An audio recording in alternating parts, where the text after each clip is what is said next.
Welcome to Dewdrop. Thank you for joining us today. The encouraging word is God knows you completely, but and still loves you. There's an overwhelming peace in knowing that Jesus made the ultimate sacrifice for us, that he willingly hung on a cross to redeem us. His sacrifice reminds us that our confidence is anchored in this truth. We are deeply valued. The cross stands as eternal proof of our worth. So today, I remind you, lift your head and walk in that confidence. David opens Psalm 139 with these words: O Lord, you have searched me and known me. Psalm 139:1. This is not distant knowledge, it is intimate, intentional, loving awareness. God knows you completely and still loves you. God knows when you sit and when you rise. He understands your thoughts from afar. He knows what you're going to say before the words ever leave your mouth. That means he knows your strengths and your struggles, your faith and your fears, your victories and your deep hidden wounds.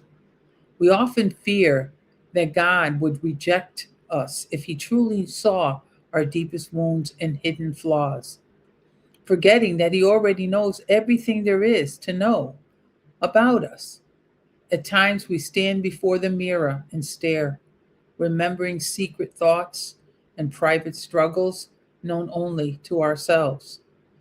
And in that vulnerable moment, when we realize we've had an audience, Satan, the accuser, steps in with a grinning, whispering shame and condemnation. But here is the encouragement: God's love is not reduced by his knowledge. We fear being fully known because we think it will lead to rejection.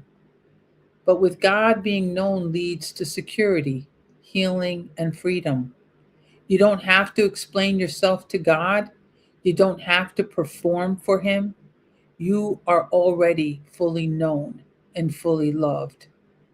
It doesn't eliminate the need for repentance. It does not eliminate the the change that needs to take place when things are not right with him.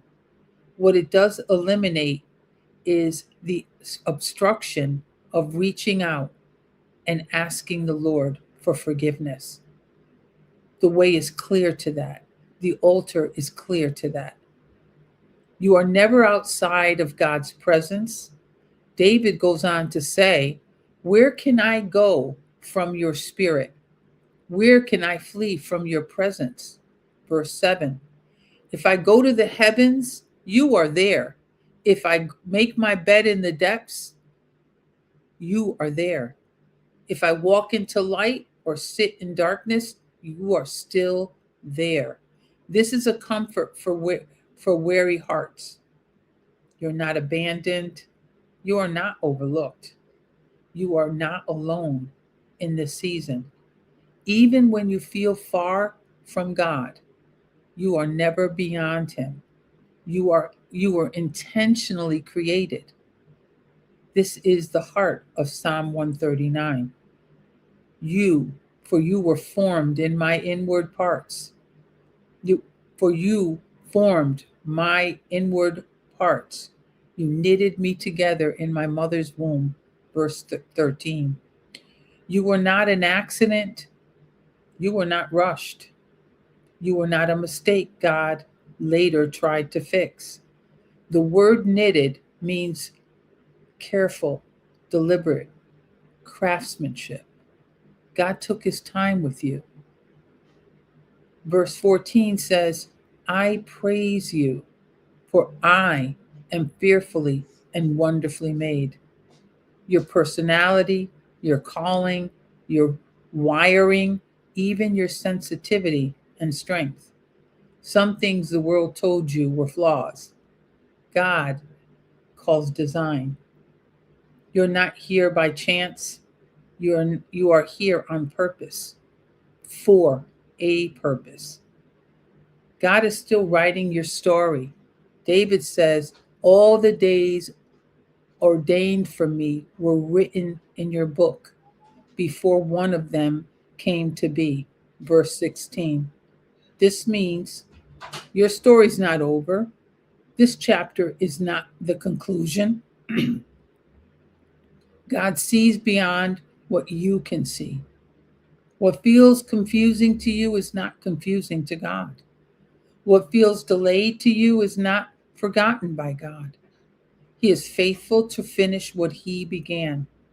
So why did God save you for these last days? At the core of this truth is this: God planned for you to be alive right now, before the foundation of the world. He knew the challenges you would face in a world like the one where we are witnessing. He positioned you intentionally, strategically, and purposely for this hour.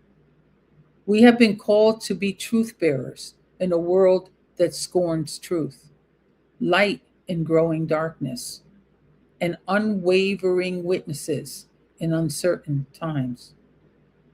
So, as I close this particular encouragement, I want you to know that Psalm 35 reminds us that of this unshakable truth.